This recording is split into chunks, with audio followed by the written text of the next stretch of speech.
certains députés et déjà un sénateur ont annoncé ou envisagé de quitter leur groupe parlementaire. Est-ce que vous pensez que le groupe parlementaire traverse une crise?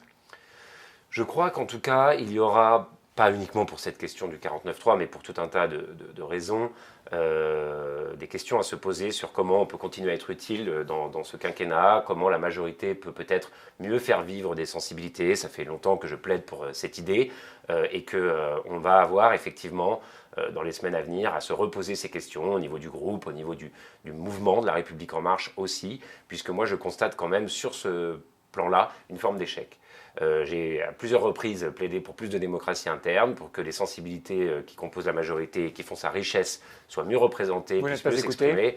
Et malheureusement, force est de constater que le fonctionnement actuel ne permet pas d'avoir cette écoute des différentes sensibilités du mouvement. Et donc, il va falloir qu'on réfléchisse à la manière de faire évoluer les choses. Ça peut être quoi? Écoutez, il y a plusieurs possibilités. Certains se sont déjà créer regroupés. Un autre groupe. Certains réfléchissent à cela, c'est vrai. Ce n'est plus un tabou. Je fais comme tout le monde. Si des initiatives sont prises, je m'interrogerai. Donc vous n'excluez pas de quitter le groupe parlementaire aujourd'hui? Je n'exclus jamais rien par principe.